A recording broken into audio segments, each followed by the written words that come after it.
The fierce extremity of suffering has been steeped in the waters of forgetfulness, and the deepest furrow in the knotted brow of agony has been smoothed forever. Dr. Oliver Holmes. The largest advancements in human history have been those in the medical field. From the discovery of soap to the development of vaccines, these inventions have furthered society by increasing life expectancies and decreasing fatalities caused by malpractice. One such innovation involves invasive surgery, a critical practice in both ancient and modern healthcare. While ancient surgery dates back to 6500 BC in Egypt and France, modern surgery was truly reborn in the 1800s. Health organizations and medical research continuously aspire to make medicine and surgical procedures safer, pioneering new methods to prevent infection, make for faster recoveries, and most significantly, reduce pain levels before, during, and after operations. The most controversial yet groundbreaking discovery during the height of the era of reform was demonstrated at Massachusetts General Hospital on October 16, 1846, a way to stop pain to complete surgery, a compound called ether. Nowadays, the term anesthesia is used in place of ether, a Greek term coined by Oliver Holmes Sr. meaning numbness. The public display and alleged discovery of ether as a medical anesthetic at Massachusetts General Hospital caused a myriad of debates, namely in the accreditation of the process and the validity of pain prevention, yet has successfully persevered beyond initial doubts about its efficiency, paving the way for future pain prevention methods positively impacting men, women, and children in their quest to lead healthy lives. Prior to 1846, mid-19th century medicine had scarcely evolved since the Middle Ages. In the medical world prior to the 1800s, surgery was never the best solution. Unresearched practices of wood biting, bee stinging, and screaming were common remedies to aid in surgery. Moreover, soap was irregularly used and untrained barber surgeons often left their patients brutally wounded or dead. An 1824 account of a patient at London's Guy's and St. Thomas's Hospital outlines how he was feverishly heated and frequently very much exhausted by his previous sufferings, and how every additional moment that he continues under the torture of the different instruments diminishes the chance of his success and increases the danger of his life. Surgery was horrifying, and it needed to change. Change was only possible with the establishment of Mass General Hospital.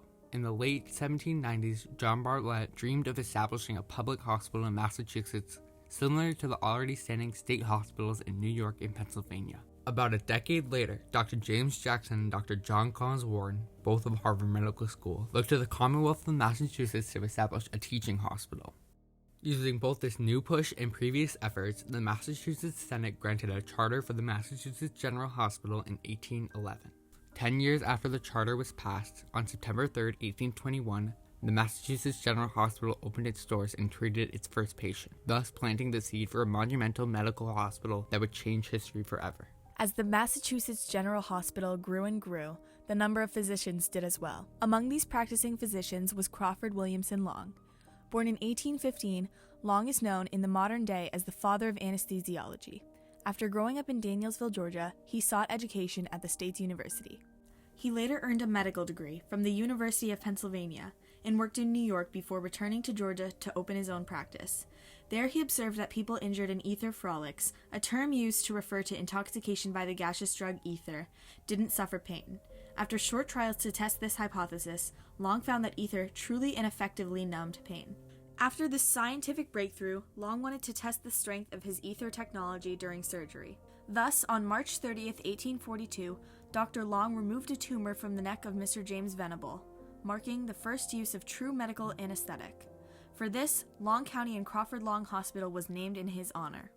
Clearly, Long was first to use and document the medical use of ether, but history played out another way. Another notable anesthesiologist was William Thomas George Morton. Born in 1819, Morton practiced as a dental surgeon after attending Harvard Medical School.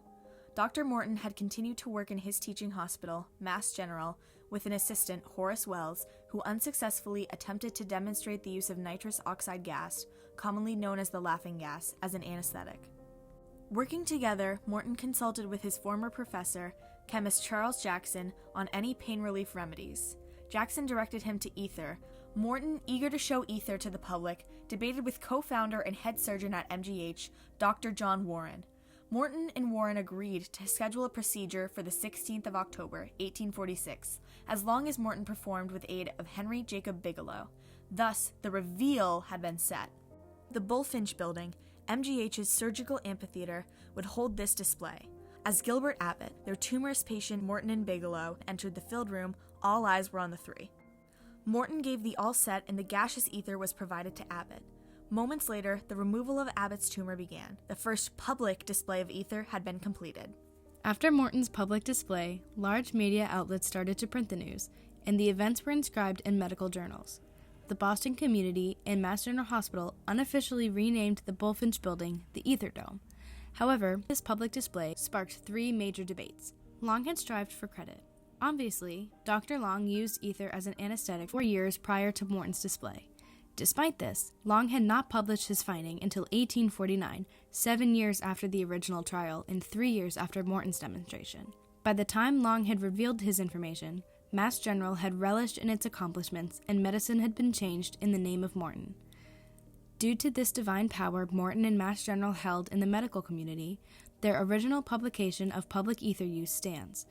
Long himself is still granted large praise for his accomplishments, and a statue of him stands in Statuary Hall, where he represents Georgia as a leader in medical technology. Morton had worked with his old colleague Charles Jackson in the research on ether and its effects. After Morton's display in 1846, he garnered most credit. Jackson furiously responded to these claims, calling Morton a swindler, and attempted to tarnish his reputation. Whilst international medical institutions praised both Morton and Jackson, Dr. Morton would only accept recognition if his name was the only one written. He even denied a 5,000 franc prize from the French medical institution strictly because Jackson was credited as well. With two debates on credit and Morton's inability to concede partial credit, Dr. Morton is now viewed as the great fabricator. The famous American author Mark Twain even wrote, "The monument is made of hardy material, but the lie it tells will outlast it 1,000,000 years," in regards to the claims made by Morton and Mass General. A striking ethical crisis emerged from the development of ether, causing another medical debate. Doctors not only around the country but around the world debated on the welfare of ether and its effects on the human body. On one side, championed by Morton and his colleagues, surgeons viewed ether and anesthesia as a medical miracle. It has definitely helped with patient care.